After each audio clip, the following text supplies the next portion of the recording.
Hello అండి, welcome to surprise అదరింది choco అంపస్ గిఫ్ట్ స్టూడియో. సో ఇక్కడ వచ్చేసి మేము స్టోర్ అంతా క్లీన్ చేసుకోవడానికి వచ్చేసాము. ఎందుకంటే ఆ రోజు మనకి ఫర్నిచర్ వస్తుంది. సో ఫర్నిచర్ వస్తుందని చెప్పేసి త్వరగా వచ్చి మొత్తం క్లీన్ చేద్దామనేసరికి ఆ డాగ్ చూసారా ఎప్పుడు మన స్టోర్ ముందే ఉంటుందన్నమాట. అండ్ ఫస్ట్లీ సారీ, కొంచెం వీడియోస్ లేట్గా అవుతున్నాయి ఎందుకంటే మనకి స్టోర్ ఓపెనింగ్ డేట్ దగ్గరికి వస్తుంది. బట్ వర్క్ మాత్రం చాలా పెండింగ్ ఉండిపోతుంది అనమాట. సో ఎడిటింగ్కి కొంచెం టైం పడుతుంది నాకు. అండ్ ఇక్కడ వచ్చేసి మేము ఫర్నిచర్ కోసం వెయిట్ చేస్తున్నాం. బట్ నాకు ఒక వర్స్ట్ ఎక్స్పీరియన్స్ ఫేస్ చేశాను. ఏంటంటే లైక్ నేను కర్మంగట్లో ఒక ఫర్నిచర్ స్టోర్కి నేను ఫర్నిచర్ చేయమని చెప్పేసి రిసెప్షన్ టేబుల్ ఆర్డర్ ఇచ్చాం కస్టమైజ్ చేయమని.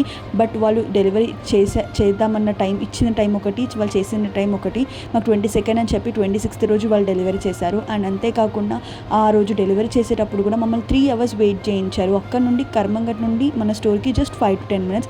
బట్ స్టిల్ వాళ్ళు 3 hours చేశారు. అట్లీస్ట్ డ్రైవర్స్ నెంబర్స్ ఉన్న ఇవ్వమంటే వాళ్ళు మా దగ్గర లేదు, డ్రైవర్ దగ్గర ఫోన్ లేదు అని చెప్పేసి మాట్లాడారు. బట్ నేను ఇలాంటి ఎక్స్పీరియన్స్ ఎప్పుడు ఫేస్ చేయలేదు. ఇలాంటి వర్స్ట్ ఫర్నిచర్ షాప్స్ కూడా ఉన్నాయన్నమాట. సో మీరు ఎప్పుడైనా ఏదైనా ఆర్డర్ చేస్తుంటే డెఫినెట్గా వాళ్ళ సర్వీస్ ఏంటో ఫస్ట్ తెలుసుకొని ఆర్డర్ చేయండి. ఎందుకంటే మనకి టైంకి అందకపోతే మనమే చాలా ఇబ్బంది పడతాము. అండ్ ఇక్కడ మనం ఫర్నిచర్ వచ్చేసి ఎలా ఉంది అని చెప్పేసి రిసెప్షన్ టేబుల్ మొత్తం చెక్ చేసుకుంటున్నాం. ఇది ఓకే. అండ్ మేమైతే ఇలాంటి ఎక్స్పీరియన్స్ నేను ఎప్పుడు ఫేస్ చేయలేదు. అండ్ ఇంత లేట్ డెలివరీ కూడా నేను అస్సలు ఎక్స్పెక్ట్ చేయలేదు వాళ్ళ దగ్గర నుండి.